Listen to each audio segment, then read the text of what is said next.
Hello friends, मैं हूं Devendra Sahu. YouTube के इस चैनल डी के मैथ्स ट्यूटोरियल में आपका स्वागत है। एक्सपांसन हमने इससे पहले पढ़ा था, टेलर एक्सपांसन। आज हम पढ़ेंगे लॉरेंट एक्सपांसन, जिसे लॉरेंट सीरीज़ भी कहते हैं, लॉरेंट थ्योरम भी कहते हैं। बहुत ही इंपॉर्टेंट और इंटरेस्टिंग कॉन्सेप्ट है और उनसे रिलेटेड जितने भी रिजल्ट्स हैं वो भी हम देखेंगे। तो अगर अभी तक आपने चैनल को सब्सक्राइब नहीं किया है तो प्लीज़ सब्सक्राइब कर लीजिए, बेल आइकन को प्रेस कर लीजिए और वीडियो को कंप्लीट देखिए। तो लॉरेंट एक्सपांसन, तो देखिए सबसे पहले क्या है statement. Let f be an analytic function in annulus region bounded by two concentric circles C1 and C2 centered at the point A with radii R1 and R2 where R1 less than R2 respectively। देखिए क्या बोला गया है, f जो है analytic function है annulus reason में। तो पहली चीज़ तो मैं बता दूं, यहाँ पर ये हमारा है C1 और ये हमारा है C2। कॉन्सेंट्रिक सर्कल्स क्या, कॉन्सेंट्रिक सर्कल्स का मतलब होता है एक ही सेंटर पर, है ना, जो एक ही सेंटर को लेते हुए आप सर्कल्स जो ड्रॉ करते हैं उसे बोलते हैं कॉन्सेंट्रिक सर्कल। जैसे मैंने सेंटर ए लिया और इसी पर सेंटर्ड C1, उसके बाद दिया गया C2। अब C1 है तो उनका अपना रेडियस होगा तो वो है R1, C2 है उनका अपना रेडियस होगा R2। ठीक है, तो रेडियाई हो गया R1 R2 जो है, क्लियर हो रहा है। और ये जो आपने ये जो दो सर्कल लिए है ना, कंसेंट्रिक सर्कल, इनके बीच में जो रीजन बना इसको बोला जाता है एन्यूलस रीजन या फिर रिंग शेप्ड रीजन। क्लियर हो रहा है ना। तो यही हमारा है एन्यूलस रीजन। इस पर जो फंक्शन f है वो एनालिटिक है। ठीक है, फंक्शन क्या होता है एनालिटिक, है ना। चूंकि ये एन्यूलस रीजन को गारंटेड है, ओपन ही लिया हुआ, क्योंकि फंक्शन एनालिटिक जो होता है वो ओपन पर डिफाइन होता है। ठीक है, तो इसमें जो है फंक्शन जो है एनालिटिक है। ओके, है ना। Bounded by two concentric circle C1 and C2 centred at this point A with radii R1 and R2। इतना क्लियर हो गया। उसके बाद फिर क्या लिखा गया, suppose f has isolated singularity at z equal to a। तो f जो है इसमें एन्यूलस रीजन में एनालिटिक है और ये जो पॉइंट ए है इस पर सिंगुलरिटी रखता है। सिंगुलरिटी रखने का मतलब ये है कि इसकी डीओडी में मतलब इसके अंदर शामिल नहीं है, ऑब्वियस है, ये तो अलग है, शामिल नहीं है। तो ए जो है क्या है हमारा, ये जो एफ है उनका आइसोलेटेड सिंगुलरिटी। आइसोलेटेड सिंगुलरिटी होने का मतलब यही है कि हो सकता है रिन्यूएबल हो या आपका पोल हो या फिर एजेंशियल हो। आइसोलेटेड जो है 3 टाइप्स में होता है ना। आप सिंगुलरिटी के वीडियोस को अगर नहीं देखें तो ज़रूर देखिए, मैंने पूरा क्लियर किया था उस कॉन्सेप्ट जो है, टाइप्स वगैरह जितना भी है उनको बताया था, तो ज़रूर उस वीडियोस को देखिए, मैं डिस्क्रिप्शन में भी डाल दूंगा। तो देखिए ये हो गया, एफ जो है सिंगुलरिटी रखता है। कौन सा सिंगुलरिटी, आइसोलेटेड सिंगुलरिटी, है ना, किस पॉइंट पर, ए पर। Then Laurent expansion will be. तो लॉरेंट एक्सपांसन क्या होता है वो मैंने लिखा। तो देखिए f of z equal to summation n belongs to z a n z minus a whole power n। ठीक है, z का मतलब set of all integers. Okay ना। तो लॉरेंट एक्सपांसन होता है ये। अब इसका मीनिंग क्या होता है, इसका मीनिंग अगर हम देखें तो n बिलोंग्स टू z। अब z में क्या होता है, minus infinity to plus infinity. ठीक है ना, जितने भी पॉजिटिव इंटीजर्स हैं, जितने भी नेगेटिव इंटीजर्स हैं, जीरो सबके सब इंक्लूड रहते हैं इसमें। तो इसको हम क्या लिख सकते हैं, n equal to minus infinity to plus infinity a n z minus a whole power n। इतना तक क्लियर, मैं डायरेक्ट यूज़ कर रहा हूँ ना, डायरेक्ट इसका यूज़ कैसे करते हैं, अप्लाई कैसे करते हैं वो सब देखेंगे। तो ये हो गया। तो जो भी आप एनालिटिक फंक्शन लेते हैं एन्यूलस रीजन में डिफाइन होने वाला और उनके पास अगर एक सिंगुलरिटी है आइसोलेटेड, तो लॉरेंट एक्सपांसन ये बोलता है कि उस एफ ऑफ जेड को हम इस फॉर्मेट में लिख सकते हैं। और इसको हम किस फॉर्मेट में लिख सकते हैं, summation n equal to minus infinity to plus infinity a n z minus whole power n। इसको अलग अलग ब्रेक कर लीजिए, माइनस इन्फिनिटी टू माइनस 1 और 0 टू प्लस इन्फिनिटी। तो जैसे ही अलग अलग ब्रेक करेंगे तो ये होगा, अलग अलग ब्रेक कीजिए, तो ये जो अपना फॉर्मेट होगा minus infinity to minus 1, minus infinity to minus 1 a n z minus 1 z minus a whole power n plus summation n equal to 0 to infinity. याद रखिए माइनस इन्फिनिटी टू माइनस 1 और 0 to infinity. तो ये जो minus infinity to plus infinity है उसको मैंने यहाँ तक पहले लिखा, उसके बाद फिर 0 टू इन्फिनिटी एन मैंने यहाँ से यहाँ लिखा, ए n z minus a whole power N. इतना तक क्लियर। इसके बाद फिर, है ना, इसको पहले लिख लेते हैं, n equal to 0 to infinity a n z minus a whole power n plus, अब ये माइनस इन्फिनिटी टू माइनस 1 है, उसको मैं ऐसे भी लिख सकता हूँ, n equal to 1 to infinity. मैंने अब क्या किया है, माइनस इसमें कर दिया है, a minus n z minus a whole power minus n. Meaning वही है, आप रख लीजिए, 1 रखिए तो माइनस 1 और 2 रखेंगे तो माइनस 2, 3 रखेंगे माइनस 3, है ना, कहाँ तक जाएगा, माइनस इन्फिनिटी तक। तो देख पा रहे हैं ये जो माइनस इन्फिनिटी टू माइनस 1 है उसको इसमें रिप्लेस कर दिया मैंने और इसका मीनिंग सेम है, तो मैंने ये फॉर्म में लिखा है ना। और ये जो है इसको शॉर्ट में इस फॉर्मेट में लिखते हैं और इसको शॉर्ट में इस फॉर्मेट में लिखा जाता है, और ये आपका था ये, ठीक है। तो ये हमारा कंक्लूजन मिला। तो ये एफ प्लस ऑफ जेड है, उसकी खासियत ये है, प्लस क्यों शो किया गया, क्योंकि यहाँ पर पॉजिटिव पावर है, पॉजिटिव पावर के लिए प्लस शो करेंगे, निगेटिव पावर के लिए है ना माइनस शो करेंगे। हो सकता है कोई राइटर दूसरा अलग तरीके से शो करता हो, है ना, ये उसके ऊपर डिपेंड करता है। तो क्लियर हो गया। अब सबसे इंपॉर्टेंट इसको क्या क्या कहा जाता है वो ध्यान रखिए। Here F plus of z is called regular part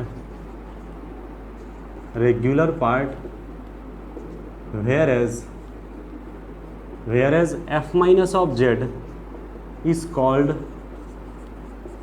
principal part of f of z। तो जो आपने एनालिटिक फंक्शन लिया था उस एनालिटिक फंक्शन का जो लॉरेंट एक्सपांसन है, जिसको सॉल्व करते करते आप पहुँचे यहाँ तक, f of z equal to summation n equal to 0 to infinity a n z minus a whole power n plus summation n equal to 1 to infinity a minus n z minus a whole power minus n. ये positive power में, ये negative power में। तो ये जो positive power का coefficient है, ये पॉजिटिव वाला कॉन्सेप्ट में F plus of Z, negative वाले कॉन्सेप्ट में एफ माइनस ऑफ जेड। तो ये हुआ, जिसमें से एफ प्लस ऑफ जेड को आप क्या बोलते हैं, f plus of z is called regular part, whereas f minus of z is called principal part of f z. जब भी मैं रेगुलर पार्ट की बात करूंगा तो आप समझ जाइएगा इसकी बात कर रहा हूँ, और जब भी मैं प्रिंसिपल पार्ट की बात करूँ तो समझ जाइएगा ये है प्रिंसिपल पार्ट। क्लियर। अच्छा, ये जो एन्युलस रीजन लिया गया है, हो सकता है इस फॉर्मेट में हो, और एक सिचुएशन ये भी होता है लॉरेंट एक्सपांसन डिफाइन करने के लिए। ये पहला कंडीशन है। एक चीज़ और याद रखिए, लॉरेंट एक्सपांसन दो तरीके से डिफाइन होता है। जनरली क्या होता है, राइटर्स जो होते हैं आधार वो इसको लिख देते हैं, लेकिन एक और होता है, वो बहुत ज़रूरी है जानना, और वो ये है, ठीक है, ये जो पॉइंट है ना, उसी पर सेंटर्ड मैं ले रहा हूँ, ऐसा नहीं कि है ना उस पॉइंट पर ही सेंटर्ड ले रहा हूँ। ये पॉइंट हमारा ए है, इस पॉइंट को हटा दीजिए, ये पॉइंट है, मान लो ये पॉइंट हमारा ए है, इस पॉइंट को मैंने हटा दिया, है ना, तो ये जो बचा है ना वो रीज़न ये है। तो इस रीजन को मैं नाम देता हूँ डी, पूरा मिला, ये जो कंप्लीट रीजन था उसको डी नाम दिया, उसी तरह से यहाँ जो रीजन उसको नाम दे दिया डी। तो जो आप एनालिटिक फंक्शन डिफाइन करके चलते हैं वो हो सकता है पर्टिकुलर इस एन्युलस रीजन में डिफाइन हो, इसको भी एन्युलस ही कहा जाता है। सो कंफ्यूज नहीं होना, एक तरह से ये पंक्चर्ड डिस्क है, ये पंक्चर्ड, क्योंकि यहाँ से पॉइंट को निकाला गया। क्लियर ना। तो दो तरीके का सिचुएशन होता है। जनरली क्या होता है, बुक में एन्युलस रीजन लिखा रहता है तो कई लोग यही समझते हैं, लेकिन बहुत सिचुएशन में ये भी काम आता है, इसलिए दोनों को ध्यान रखिए। जब भी फंक्शन एनालिटिक है वो हो सकता है कि इस तरह की इसमें डिफाइन हो और ये सिंगुलरिटी आइसोलेटेड ये रखता हो सकता है वो एनालिटिक फंक्शन इसमें डिफाइन हो और ये आइसोलेटेड सिंगुलरिटी रखता है। सिंगुलरिटी रखता है मतलब ऑब्वियस है कि डोमेन में तो डीओडी में तो डिफाइन नहीं होगा, तो इस पॉइंट को हटा दीजिए और इसमें क्या डिफाइन है, फंक्शन एनालिटिक के तौर पे। तो दोनों ही केस में फंक्शन जो है डिफाइन होता है लॉरेंट एक्सपांसन के फॉर्मेट में। क्लियर है। तो हमने क्या देखा, Laurent expansion f of z equal to a n summation a n z minus a whole power n plus summation, ये जो ए माइनस एन रहता है उसको बी एन करके शो कर दिया जाता है। ठीक है, उसको नेक्स्ट लाइन में ऐसा लिख सकते हो। तो ये हुआ summation a n equal to 0 to infinity और ये summation n equal to 1 to infinity. ठीक है, तो ये होता है regular part, principal part. Clear है। तो ये जो ए एन है और ये जो बी एन है इनकी वैल्यूज़ क्या होती है वो मैं बता रहा हूँ, नोट दैट करके मैं वही लिखा। ए एन इक्वल्स टू होता है a n equal to f nth derivative of, चूँकि आपने पॉइंट ए लिया, अल्फा ले तो अल्फा, ए है तो ए अपॉन फैक्टोरियल एन इंटू ये।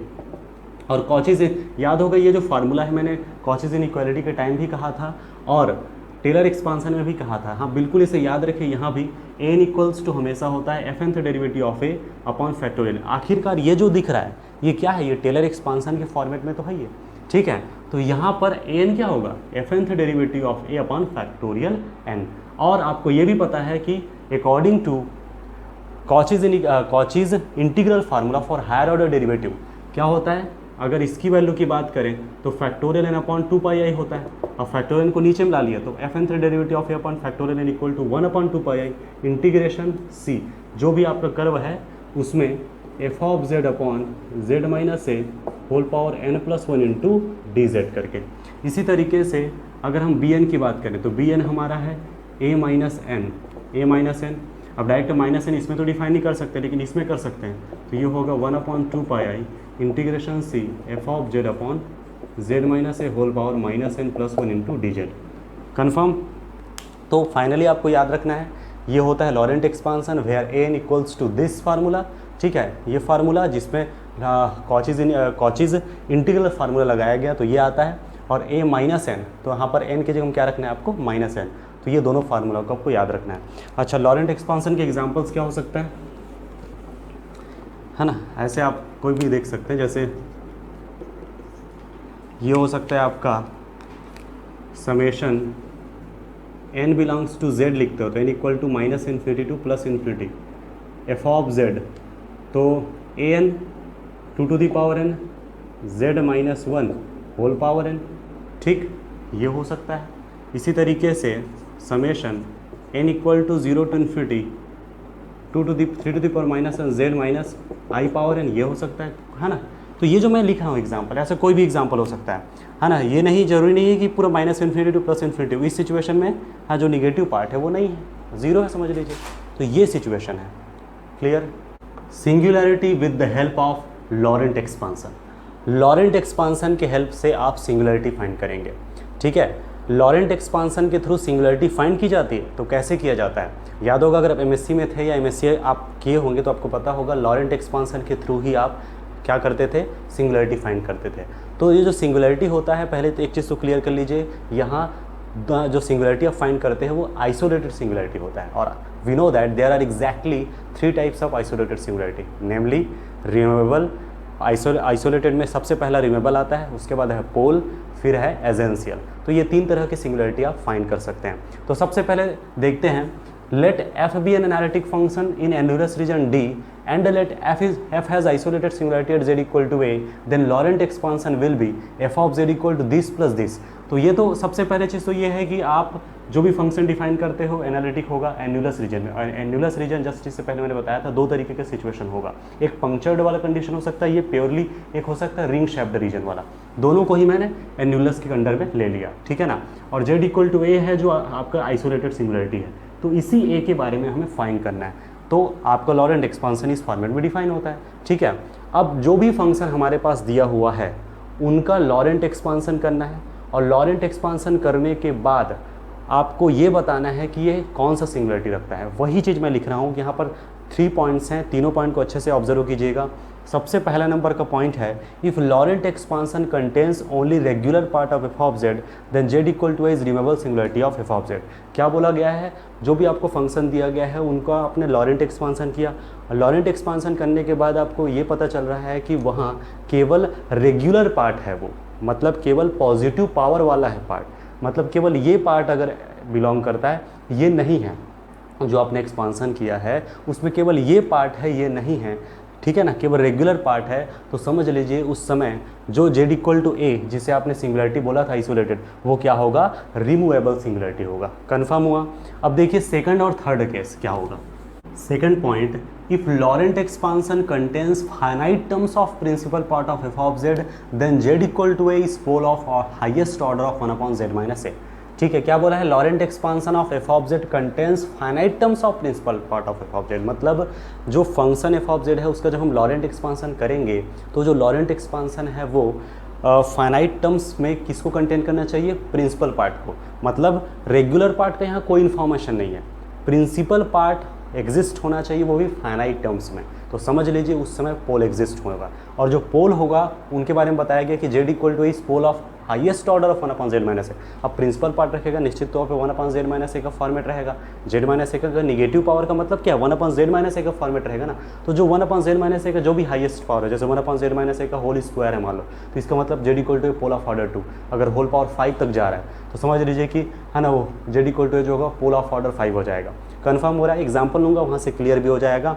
अब देखिए next, if Laurent expansion contains infinite terms of principal part of f of z then z equal to a is essential singularity of f of z, isolated essential singularity of f of z. जो Laurent expansion f of z का अगर वो principal part रखता है, वो भी infinite terms principal part के, regular part के बारे में कोई इन्फॉर्मेशन नहीं, हो सकता है रखे ना रखे, लेकिन प्रिंसिपल पार्ट होंगे वो भी इनफाइनाइटली मेनी टर्म्स में, तो समझ लीजिए उस समय z इक्वल टू ए है वो एजेंशियल सिंगुलैरिटी है। कन्फर्म हुआ। अब हम देखते हैं एग्जाम्पल्स, इससे बातें पूरा साफ हो जाएगा, है ना।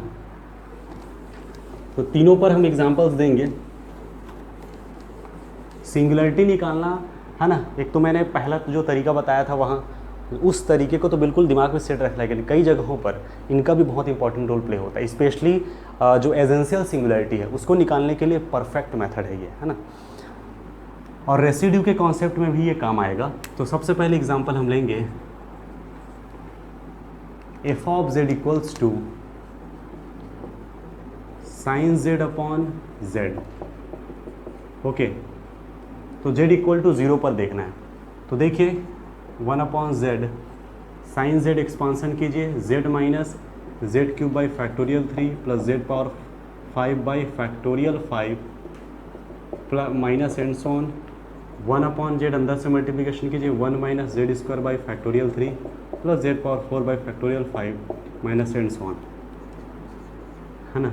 There are only regular part, ठीक है, या फिर यू कह सकते हैं there are no any, there doesn't exist principal part, ठीक है। तो यहाँ पर क्या है, केवल रेगुलर पार्ट है, ठीक। तो ये इसका मतलब क्या होता है, this implies that z equal to 0 is removable singularity at Z equal to 0 is removable singularity of f of z. Confirm हुआ। कई लोग बोलेंगे तो आपने जो एक्सपांसन किया है वो तो टेलर एक्सपांसन है। परफेक्ट, जितने भी एक्सपांसन होते हैं वो आफ्टर ऑल टेलर एक्सपांसन ही होते हैं। याद रखिए, Laurent expansion is nothing only the Taylor expansion, बस रेंज बड़ा हुआ है minus infinity to plus infinity, but expansion Taylor ही होता है, ठीक है। सो कंफ्यूज नहीं होना है। तो साइन जेड अपॉन जेड में तो आप जेड इक्वल टू 0 पर प्रॉब्लम है, मतलब सिंगुलरिटी रखेगा, ये तो पता चल गया था क्योंकि एनालिटिक फंक्शन है और 0 पर प्रॉब्लम है। अब यही है ना, यही ट्रिक था, है ना। इनका अगर आप बोलते कि लॉरेंट एक्सपांसन अप्लाई करने के लिए जो कंडीशन है दो तरीके का होता है, एक एन्यूलस रीजन का कंडीशन, एक होता है पंक्चर्ड। बिल्कुल पंक्चर्ड वाला कंडीशन है, पूरे कॉम्प्लेक्स प्लेन में इस 0 को आप हटा रहे हो, 0 को हटा रहे हो, ठीक है, पूरे कॉम्प्लेक्स प्लेन में 0 को हटा रहे हो, तो ये पंक्चर्ड डिस्क हुआ कि नहीं हुआ, कन्फर्म ना। एक कॉम्प्लेक्स प्लेन अपने आप में डिस्क ही होता है, ठीक है। तो ये कन्फर्म है ना। उस डिस्क के फॉर्मेट में ना बोल के एक रीजन बोल सकते हो, उसमें कोई दिक्कत नहीं। अब इनका जब आप एक्सपांसन किए, इनको अंदर मल्टीप्लाई किए, तो पूरा पावर पे पॉजिटिव। शॉर्ट ट्रिक बताता हूँ, आप 0 पर चेक कर रहे हो तो z माइनस 0 को देखना है और z माइनस 0 के निगेटिव पावर को देखना है, ये होता है टेक्निक। तो पावर n है मतलब पॉजिटिव पावर, तो देखो there are only positive powers, इसका मतलब कि सब रेगुलर पार्ट बस कंटेन कर रहा है। इसका मतलब ये हुआ कि जो फंक्शन है वो z इक्वल टू 0 पर रिमूवेबल सिंगुलरिटी रखता है। नेक्स्ट एग्जाम्पल, सेकंड एग्जाम्पल हम ले रहे हैं, f of z equal to sine z upon z, चलो क्यूब ले लेते हैं, मैंने ले लिया जेड क्यूब। अब देखिए क्या होता है, तो एक्सपांसन तो सेम होगा, ये होगा 1 अपॉन जेड क्यूब। अब मल्टीप्लिकेशन जब होगा, क्लियर ना, ये अपने जगह पर है, इनके मैंने एक्सपांड किया, 1 अपॉन जेड क्यूब अपने जगह पर, ये अंदर मल्टीप्लिकेशन होगा, तो ये होगा 1 अपॉन जेड स्क्वायर, ये होगा 1 बाई फैक्टोरियल 3, ये होगा जेड, इस तरह से आगे बढ़ेगा। अब इधर देख के समझ आ रहा है पॉजिटिव पावर होने वाला है, मतलब रेगुलर पार्ट होगा, लेकिन यहाँ निगेटिव पावर है। 1 अपॉन के फॉर्मेट में आ गया, मतलब निगेटिव पावर वाला कंडीशन ना, ठीक है। इसको चाहे तो हम इसको एक्सप्लेन करके भी लिख सकते हैं, 1 अपॉन जेड माइनस 0 का होल स्क्वायर। अब ये पूरा, ये सब रेगुलर पार्ट है, तो इस जो एक्सपांसन है इसमें प्रिंसिपल पार्ट एग्जिस्ट कर रहा है कि नहीं, कर रहा है। कितने ठो है, एक ही ठो है, मतलब फाइनाइट टर्म है, हो सकता है एक से ज़्यादा भी हो, फाइनाइट टर्म्स है, मतलब पोल एग्जिस्ट होगा। और पोल होने के लिए पोल जो भी होगा उनका ऑर्डर कैसे देखेंगे, तो 1 अपॉन जेड माइनस ए का होल जितना भी रहता है, पावर में अगर 2 है तो 2 ऑर्डर का, 3 है तो 3 ऑर्डर का। देखो 1 अपॉन जेड माइनस 0 का होल पावर 2 है, इसका मतलब 2 ऑर्डर का होगा। तो hence f of Z has pole at z equals to 0 of order 2, या फिर ऑफ ऑर्डर 2 या 2 ऑर्डर है, जो भी बोले आप, मल्टीपल ऑर्डर का कंडीशन हुआ, मल्टीपल पोल का। थर्ड एग्जांपल लेते हैं, प्रैक्टिस करना है, याद रखिए, है ना, केवल वीडियो देखने से नहीं होगा। मैं डायरेक्ट ही बोलूँगा कि वीडियो को देख करके उससे आप ऑब्जर्व निकालिए, ऑब्जर्व कीजिए और फिर खुद से भी बनाइए, और यहाँ से आप परफेक्शन की ओर जाएंगे। तो ये sine z upon z cube मैंने दिया, इसी तरह से आप कोई दूसरे एग्जाम्पल लेकर जरूर देखिएगा। मैं आप एजेंशियल पर बेस्ड एग्जाम्पल ले रहा हूँ, like e to the power 1 by z, ठीक है, ये भी 0 पर होगा, एक्सपांसन आपको पता है e to the power z का एक्सपांसन क्या होता है, z1 plus z by factorial 1 plus z square by factorial 2 plus z cube by factorial 3 plus and so on. तो यहाँ पर 1 बाई जेड हो गया, तो ये 1 by Z square 1 by Z cube and so on. Same वही यहाँ पर होगा 1 plus 1 by Z upon factorial 1 plus 1 by Z square upon factorial 2 plus 1 by Z cube upon factorial 3 plus and so on.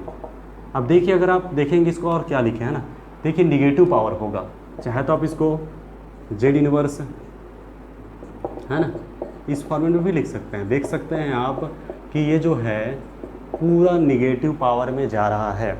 और सबसे खास बात infinitely many terms हैं, तो there are infinitely many terms of principal part and this implies that f of z has essential singularity, isolated essential singularity at z equals to 0। ठीक है, isolated ही देता है इन्फॉर्मेशन, आइसोलेटेड के बारे में ही information देता है जो लॉरेंट एक्सपांसन है वो, है ना, ये ध्यान रखना है। अगर हम साइन 1 बाई जेड लेते हैं तब क्या होता, साइन 1 बाई जेड के केस में फार्मूला जो है वो ये हो जाएगा 1 by Z plus 1 by minus 1 by factorial 3 Z cube plus 1 by factorial 5 Z power 5 minus and so on, सब के सब अपॉन में है तो ऊपर में जाएगा तो निगेटिव पावर होगा, ऑब्वियस सी बात है। और कितने टर्म, इन्फिनाइटली मेनी टर्म्स है, इसका मतलब ये भी इंप्लाई हो गया कि F of Z has essential singularity at Z equal to 0। इस तरीके से आप प्रैक्टिस कीजिए। कॉस 1 बाई जेड को भी आप देखेंगे तो फिर से वही एसेंशियल सिंगुलरिटी आएगा। ठीक है, तो आई होप ये जो पूरा कॉन्सेप्ट है ये क्लियर हुआ होगा। प्रैक्टिस बहुत कीजिए और किसी भी तरह से डाउट होता है आप कमेंट कर सकते हैं।